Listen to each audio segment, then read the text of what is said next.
The holographic message cast an eerie blue glow across Dr. Sarah Chen's face as she studied the pulsing star diagram floating above her desk. The normally bustling halls of the Galactic Science Academy had fallen silent, as if the entire building held its breath, waiting for her response. "You're certain about these readings?" Sarah asked, her dark eyes never leaving the complex web of energy patterns spreading outward from the dying star's core. The hologram highlighted critical stress points in angry red, marking where the stellar structure was beginning to fail. Ambassador Nexel, a tall, silvery being whose crystalline form caught and reflected the hologram's light, inclined their geometric head. "We have verified the data through 17 independent monitoring stations. Proxima Centauri Beta will reach critical mass in exactly 48 standard hours. The resulting cascade will affect approximately 47% of this galactic arm." Sarah pushed back from her desk, her mind already racing through calculations. "And you've attempted intervention." "The Murith sent their finest solar engineering vessel," Nexel replied, their normally melodious voice carrying an edge of frustration. "The radiation levels proved too intense for their shielding. The collective of Tsar dispatched 3 ships with their most advanced protection systems. None made it within the necessary range. Even the Crystalline Confederation." They paused, their faceted surface dimming slightly. "We lost our best ship and crew attempting to reach the star's outer corona." Sarah walked to the window overlooking Earth's newest spaceport. Sleek alien vessels sat alongside humanity's more practical designs, a testament to their recent acceptance into the galactic community. Most species still view humans as charming primitives who had somehow stumbled into faster-than-light travel. Their ships were considered crude, their technology unsophisticated. "Why come to us?" she asked, though she was beginning to see the pattern. "Surely there are more advanced species, Poe." "We have approached every spacefaring race with sufficient technical capabilities," Nexel interrupted. "None have succeeded. Your species' recent innovations in quantum propulsion, while they seem to search for a diplomatic word, rudimentary by our standards, suggest a unique perspective that might prove valuable." Sarah turned back to the hologram, expanding the view with a gesture. The dying star's magnetic field writhed like a living thing, its patterns reminiscent of something she had seen before. Her mind flashed to an old medical diagram from her university days, showing the human nervous system's electrical impulses. "Your ships," she said slowly, "they all tried to shield against the radiation and magnetic interference, correct?"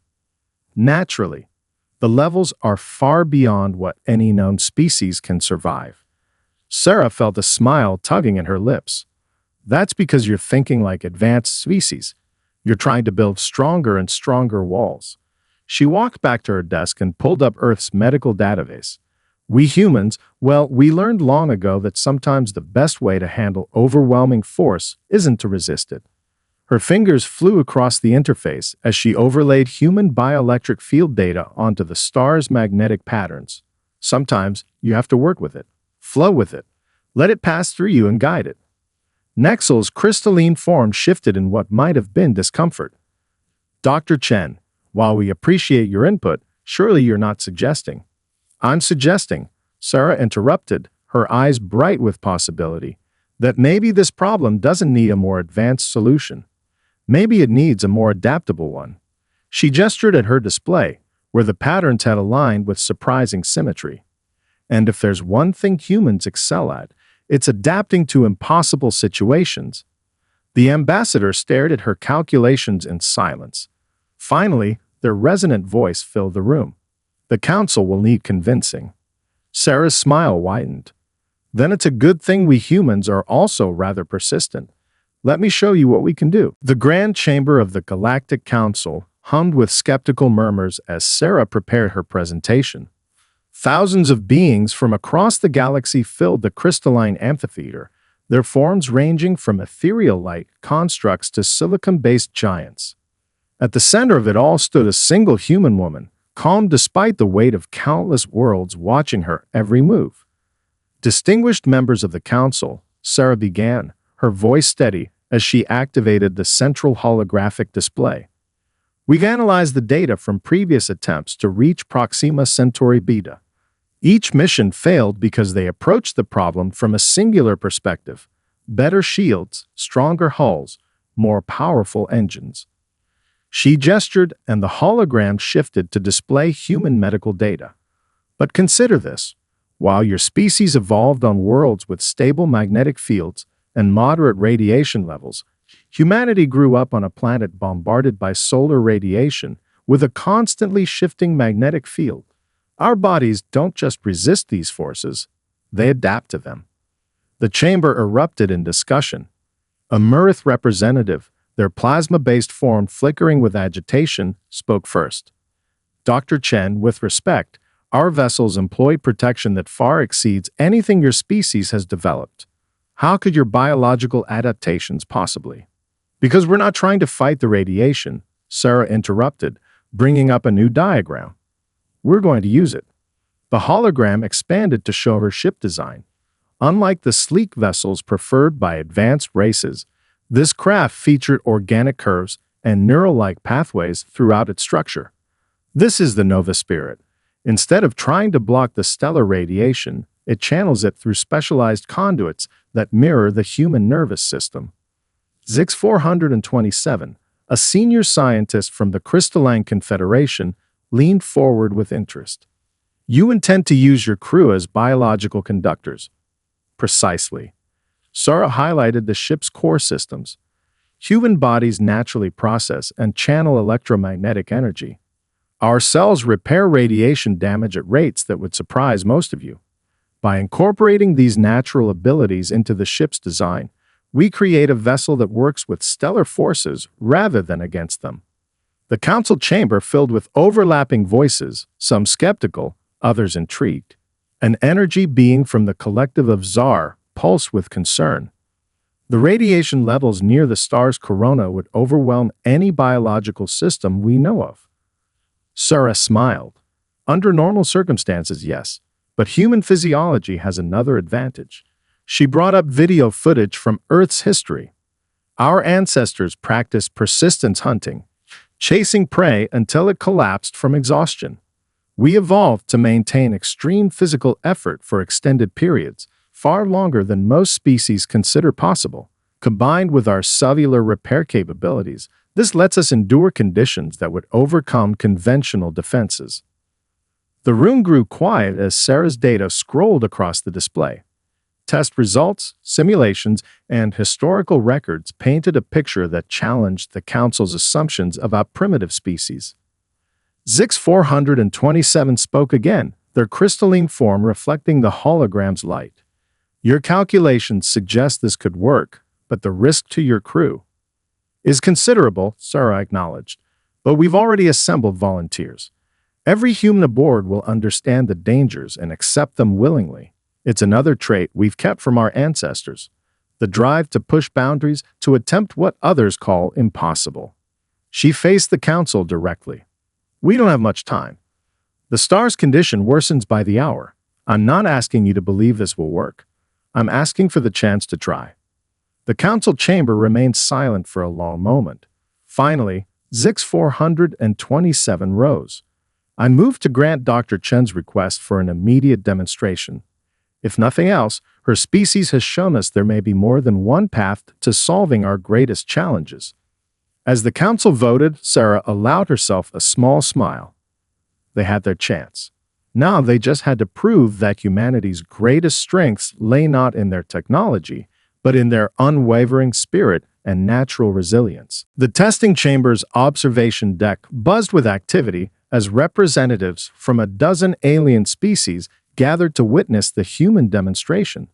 Sarah stood beside Zix 427, watching through the reinforced viewport as her crew prepared for their first full-power trial. The chamber will generate conditions matching 20% of Proxima Centauri Beta's radiation output, Zix 427 explained, their crystalline form refracting light in complex patterns. No biological entity has maintained consciousness beyond the 15% threshold. Sarah nodded, her attention fixed on Captain Maya Rodriguez as she settled into the testing pod. The former marathon runner's calm demeanor belied the challenge ahead. Maya has run through conditions that would exhaust most humans. Today, we'll show you what she can really do. The chamber hummed to life, energy fields shimmering as they intensified. Maya's vital signs display on floating screens around the observation deck, drawing concerned murmurs from the alien observers. Her heart rate remained steady, breathing controlled. 10% output, announced the system's AI. The energy field grew visible, waves of blue-white force washing over the testing pod.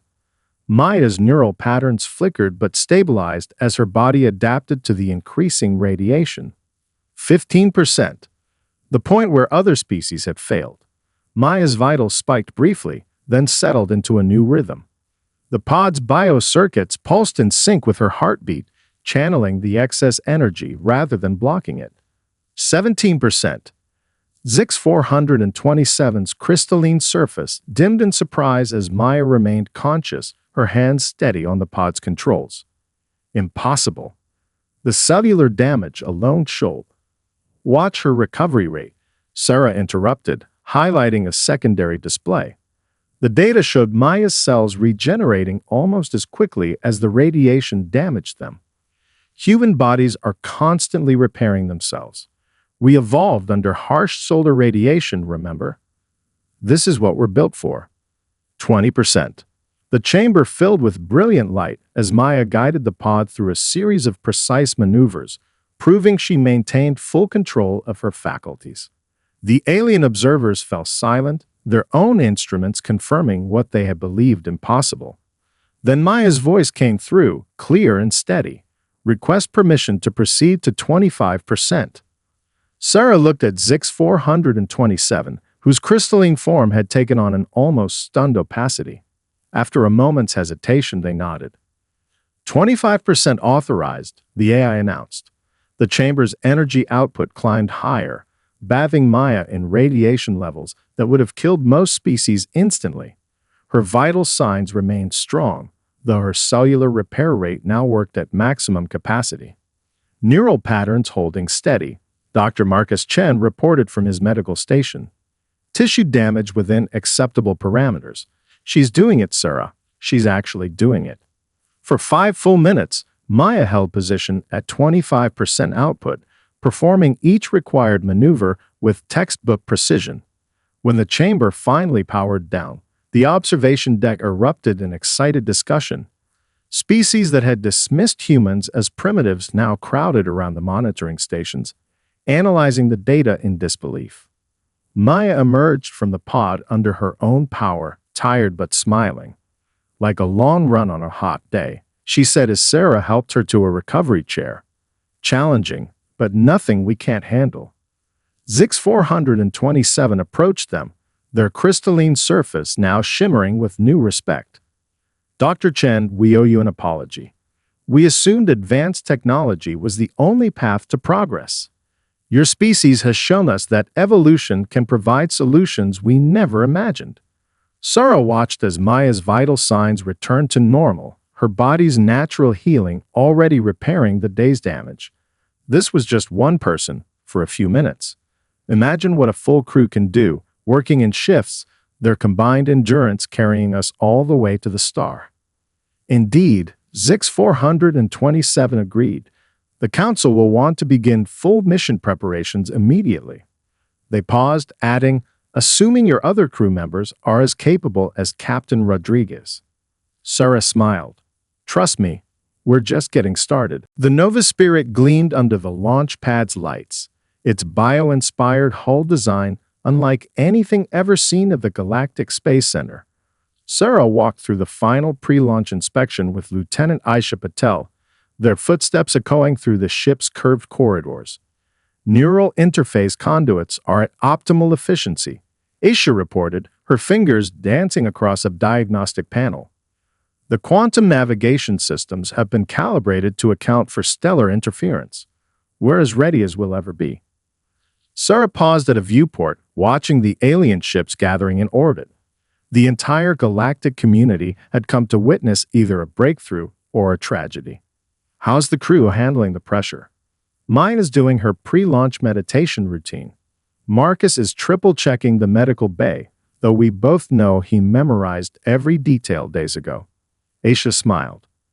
Thomas hasn't left engineering since breakfast, says he's getting to know the ship's heartbeat. They reached the bridge, where holographic displays showed Proxima Centauri Beta's deteriorating condition.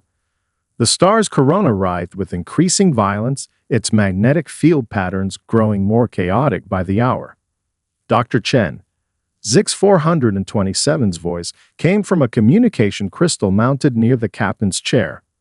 The Council's monitoring stations report accelerated decay in the star's outer layers. Your launch window has shortened to 38 hours. Surat exchanged glances with Aisha. They'd planned for 48 hours. Understood. We're proceeding with immediate launch preparations. The next few hours passed in a blur of activity. The crew gathered for their final briefing in the ship's conference room, each face showing determination rather than fear. The simulation data is solid, Thomas Reeves said, running a hand through his graying hair. The ship's neural pathways are responding even better than we hoped. It's like she knows what we're trying to do. Dr. Marcus Chen nodded, pulling up the crew's latest medical scans. Our cellular regeneration rates are optimal. The radiation shielding we do have should give our natural healing abilities the edge they need. Navigation has plotted the most efficient course through the star's magnetic fields, Isha added. If we time our approach right, we can use the solar currents to our advantage. Maya, who had been quietly studying the star charts, looked up. We've trained for this. We know the risks. Every species out there thinks this is impossible, but they're measuring possibility by their own limitations. Sarah felt a surge of pride in her team. They represented humanity's finest qualities: intelligence tempered by humility, courage balanced with caution, and an unwavering determination to push beyond no limits. The launch countdown began as the crew took their positions. Sarah settled into her station, neural interfaces connecting her to the ship's systems. Through the bridge viewport, she could see thousands of alien vessels maintaining a safe distance, their crews watching in fascinated anticipation. All systems go, Thomas reported from engineering. The ship's biocircuits are responding perfectly to our presence. Medical systems online, Marcus confirmed. Cellular monitoring active for all crew members. Navigation plots locked in, Aisha called out. Quantum arrays aligned and ready. Maya's voice came last, steady and confident from the captain's chair. All hands, prepare for launch. Remember your training. Trust your body's natural rhythms. We're about to show the galaxy what humanity can really do. The Nova Spirit's engines hummed to life, their tone rising in harmony with the crew's synchronized heartbeats. As the ship rose from its cradle, Sarah caught Zix 427's final transmission. Your species continues to surprise us, Dr. Chen. May your human resilience carry you through what lies ahead. Sarah smiled as the ship aligned with its departure vector.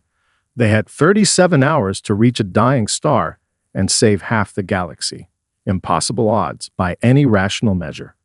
But then, humans had always been rather good at defying rational measures. 6 hours into their journey, the Nova Spirit sailed through space like nothing the galaxy had ever seen.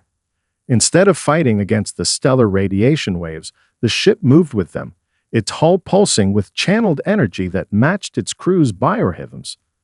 Energy conversion holding at 93% efficiency. Thomas reported from engineering, his voice steady despite the strain showing on his face. The neural pathways are adapting to the radiation patterns just as you predicted, Sarah. Through the bridge viewport, space itself seemed to ripple with waves of stellar energy. Maya guided the ship with an athlete's precision, reading the flowing patterns like a river runner reading rapids. Next radiation surge approaching. Everyone prepare for synchronization. Sarah monitored the crew's vital signs as they moved in perfect coordination. Each person's natural bioelectric field harmonized with the ship's systems, transforming what would have been lethal radiation into usable power. Where other species required massive shields, the humans used their bodies' innate abilities to channel and direct the energy. Passing the Mirth vessel's final position, Aisha called out, her hands dancing across the navigation controls. The wreckage of previous attempts floated past their viewport, a somber reminder of what failure would mean. We're now traveling faster than any ship has managed in these conditions. Marcus spoke up from the medical station, his eyes fixed on the biological readouts. Cellular regeneration rates are exceeding expectations. Our bodies are actually adapting to the increased radiation exposure. It's like we're evolving in real time. The ship's communication crystal chimed, Zix 427's resonant voice filling the bridge. Dr. Chen, the Council's instruments must be malfunctioning. They show your vessel accelerating beyond theoretical limits for these conditions. The instruments are correct, Sarah replied, allowing herself a small smile. We're not fighting the stellar forces anymore. We're letting them flow through us, using our body's natural rhythm to guide and channel them. A massive surge of radiation approached, far larger than anything they trained for. Maya's hands tightened on the controls.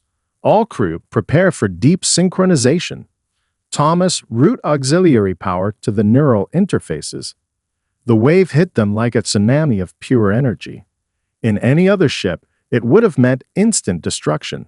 But the Nova Spirit's crew moved as one, their trained bodies processing and redirecting the power. The ship's biocircuits pulsed with brilliant light as human and machine worked in perfect harmony. Remarkable, Zix 427's voice held clear amazement. Your crew's neural patterns, they're matching the star's magnetic frequencies.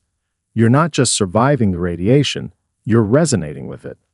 Sarah watched as her crew's vital signs stabilized at levels that should have been impossible. Their bodies weren't just enduring the extreme conditions, they were thriving in them. Natural human adaptability, pushed to its absolute limit, was achieving what billions of credits worth of advanced technology could not. 15 hours to target, Isha announced. We're maintaining optimal trajectory through the solar currents. Maya nodded, her expression focused but confident. Crew rotation in 30 minutes. Everyone remember your recovery protocols. We need to stay sharp. As Sarah prepared to take her rest cycle, she spared one last look at the sensor readings. The Nova Spirit had already traveled twice as far as any previous attempt, and they were only getting stronger as their bodies adapted to the challenge. Through the viewport, Proxima Centauri Beta pulsed like an angry giant, its coronal ejections reaching out like grasping fingers. But Sarah felt no fear. With every passing hour, her crew proved that humanity's greatest strength wasn't their technology or their intellect, but their remarkable ability to adapt and endure. They were no longer just pushing the boundaries of what was possible. They were redefining them, one heartbeat at a time. Massive energy surge detected. Aisha's warning cut through the steady hum of the Nova Spirit's bridge. Solar storm approaching, magnitude beyond anything in our simulation data. 23 hours into their journey, the crew faced their greatest challenge yet. The space ahead blazed with deadly radiation as Proxima Centauri Beta unleashed a torrent of stellar energy that would atomize any conventional vessel instantly. Maya's hands flew across the control interface, her movements precise despite hours of continuous strain. Thomas, prepare for emergency power distribution. Marcus, what's our cellular tolerance looking like? We're already at 97% of maximum regeneration capacity. Marcus replied, his medical displays a blur of warning indicators. Another direct exposure like this. He left the implications unspoken. Sarah studied the approaching storm front, her mind racing through calculations. The energy levels were far beyond their safety parameters, but turning back now meant condemning billions to death when the star finally collapsed. Zix 427, are you receiving our telemetry? She called out to their alien observer. The crystalline being's voice crackled with interference. Affirmative, Dr. Chen. The Council strongly advises immediate retreat. These energy levels will overwhelm even your remarkable biological adaptations. Thomas spoke up from engineering, his voice tight with concentration. Sarah, I've been studying the storm's pattern. It's not random. There's a rhythm to it, like a heartbeat. Sarah's eyes widened as understanding struck. Just like a heartbeat. Maya, bring up the crew's synchronized biorhythm display. The holographic readout appeared, showing 5 human heartbeats pulsing in harmony with the ship's systems. Beside it, Sarah overlaid the storm's energy pattern. The similarities were stunning. Instead of fighting it or running from it, Sarah announced, "We're going to match it." Maya, prepare to adjust our approach vector. Thomas, reconfigure the neural interfaces to accept maximum power flow. Everyone, prepare for deep synchronization. Dr. Zix 427's voice held genuine concern. What you're suggesting is beyond reckless. Your crew's bodies cannot possibly. With respect, Maya interrupted, a smile in her voice. You don't know what human bodies can do. She turned to her crew. Remember your marathon training. When you get the wall, you push through it. When your body screams stop, you keep going. This is just another finish line. The storm front approached like a wall of living fire. Sarah felt the ship's neural interfaces adapting as each crew member synchronized their breathing, their heartbeats, their very bioelectric fields with the approaching energy wave. Impact in 10 seconds, Isha called out. 9, 8.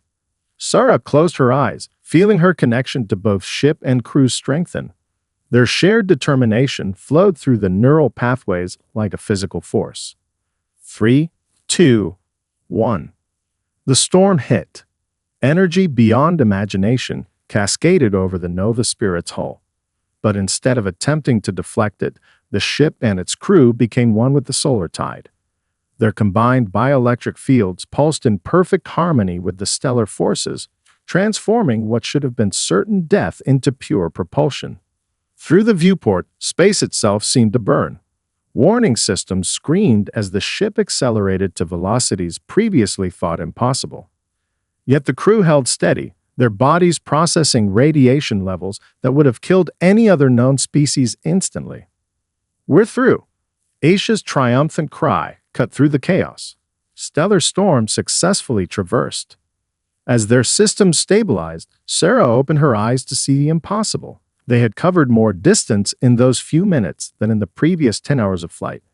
The crew was exhausted but alive, their bodies already beginning to recover from the ordeal.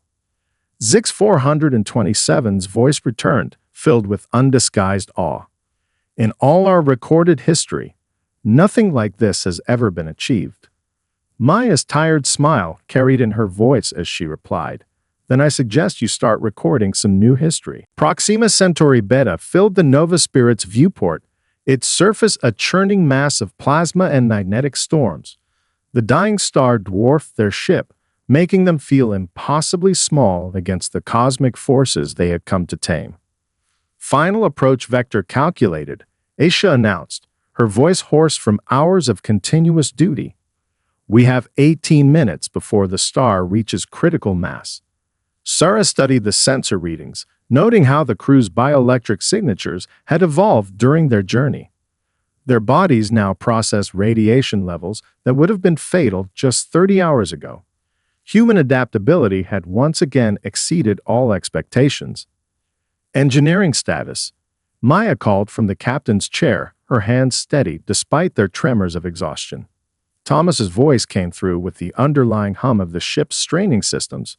Neural pathways are holding at 60% efficiency. The ship's learned from everything we've been through. She's ready for this. Medical update, Marcus added, his clinical tone masking concern. Crew cellular regeneration rates are maxed out, but stable. We can handle one more push, but it has to count. Sarah brought up the Stellar Stabilizer's deployment sequence. They had exactly one chance to get this right. The device, designed to channel and redirect the star's chaotic energy, would require perfect synchronization between ship, crew, and the solar forces themselves. Zix 427, are you still receiving? Sarah called out. The communication crystal crackled to life. Affirmative. Doctor. The council watches with great anticipation. You've already achieved what we thought impossible, but the final approach will be the hardest part Sarah finished. We know. Maya, begin the approach sequence. The Nova Spirit glided forward, its bio-inspired hull glowing with absorbed energy. They penetrated the outer corona, where temperatures could melt conventional hulls instantly. The ship's neural interfaces hummed as the crew channeled the incredible forces flowing through them. Energy levels rising exponentially, Thomas reported. Approaching thermal threshold. Aisha's hands danced across her controls, compensating for gravitational shear. The magnetic fields are trying to tear us apart. Stay with it, Maya commanded. Remember your training. Feel the rhythm of the star, just like we practiced. Let it flow through you. Sarah monitored the crew's vital signs as they pushed deeper into the stellar hell. Their heart rates synchronized naturally now, bodies and ship working as one organism. Where other species had tried to fight these forces with technology alone, humans had found a way to become part of the cosmic dance. Deployment zone reached, Aisha called out. Stabilizer ready for activation. Now comes the real test, Sarah said, her fingers poised over the activation sequence. Everyone ready for final synchronization. The crew's affirmative responses came without hesitation. They had trained for this moment, pushed their bodies beyond known limits, and evolved into something new. Now it all came down to this. Initiating deployment in 3, 2, 1. The stellar stabilizer extended from the ship's hull, its crystalline arrays glowing with captured energy. As one, the crew channeled the star's power through their neural interfaces, their combined bioelectric fields creating a resonance pattern that matched the solar frequencies perfectly. For a moment that felt like eternity, nothing happened. Then, slowly, the chaotic energy patterns around them began to shift. The star's magnetic field lines straightened, its plasma flows steadying into more stable configurations. It's working, Thomas breathed in amazement. The star's core temperature is dropping to sustainable levels. Through the viewport, they watched as Proxima Centauri Beta's angry red glow softened to a steady orange. The violent storms on its surface calmed, guided by the stabilizer's influence and the crew's synchronized efforts. Stellar collapse averted, Aisha confirmed, her voice thick with emotion. We did it. We actually did it. Maya's tired laugh carried across the bridge. Did anyone really doubt we would? We're human after all. The impossible just takes us a little longer. The Grand Chamber of the Galactic Council had never been so quiet. Representatives from thousands of worlds watched as the Nova Spirit's crew stood before them, their exhausted but proud faces displayed on massive holographic screens. The data is conclusive, Zix 427 announced, their crystalline form gleaming with unprecedented brightness. Proxima Centauri Beta has been successfully stabilized. The threat of cascade stellar collapse has been completely averted. Sarah stepped forward, her voice carrying across the hushed chamber. Our success wasn't about having the most advanced technology or the strongest shields. It came from understanding that sometimes the best way forward is to work with natural forces rather than against them. The chamber's displays showed recordings from their mission, the Nova Spirit riding solar currents, its crew's bioelectric fields harmonizing with stellar radiation, their bodies adapting to conditions that should have been impossible to survive. Maya stood beside Sarah, still carrying herself with an athlete's grace despite their ordeal. Every species has its unique strengths. Ours happens to be the ability to adapt, to endure, and to keep pushing forward when others might give up. Thomas activated a technical display showing how the ship's neural interfaces had evolved during their journey. The Nova Spirit's systems actually learned from our biological responses. The more we pushed our natural limits, the more efficient our technology became. The medical implications are extraordinary, Marcus added, bringing up the crew's biological data. Our cellular regeneration capabilities have evolved beyond anything we thought possible. This could revolutionize our understanding of human potential. Aisha's navigation logs appeared next, tracking their unprecedented journey through the stellar storm. We didn't just survive out there. We found new ways to thrive in conditions everyone thought were unsurvivable. The council members stirred, their various forms expressing amazement in unique ways. A Murith representative floated forward, their plasma form pulsing with curiosity. You've shown us that true advancement isn't always about creating bigger barriers between ourselves and the cosmos. Sometimes, Sarah agreed, it's about finding ways to become part of the dance. Every species here evolved under different conditions, developed different strengths. Perhaps the future lies not in trying to overcome our natural traits, but in embracing them. Zix 427 moved to the chamber center. The Council has reached a unanimous decision. Humanity will be granted full access to galactic technology databases. However, they added with what might have been a smile. We suspect we'll be learning as much from you as you do from us. The chamber erupted in appreciation, 1,000 alien voices raised in celebration. But Sarah's attention was on her crew, seeing in their faces the same quiet pride she felt. They had done more than save billions of lives. They had shown the galaxy a new way forward. The Nova Spirit's design will be shared with all spacefaring races, Thomas announced. Along with our research into bioresponsive systems, some of our solutions might seem primitive by galactic standards, but sometimes the simplest answer is the most elegant. As the ceremony concluded, Sarah found herself back at the viewport where her journey had begun. Earth shone below, beautiful and resilient, just like its people. Maya joined her, both of them watching their homeworld in comfortable silence. "What do you think comes next?" Mina finally asked. Sarah smiled, seeing infinite possibilities in the stars before them. "We keep exploring, keep adapting, keep showing the galaxy what humans can do." After all, she added with a quiet laugh, impossible is just a word for something we haven't figured out yet. Behind them, the council chamber buzzed with excited discussion as species that had once looked down on humanity now eagerly sought their insights. They had come seeking to save the galaxy and ended up transforming it, one impossible achievement at a time.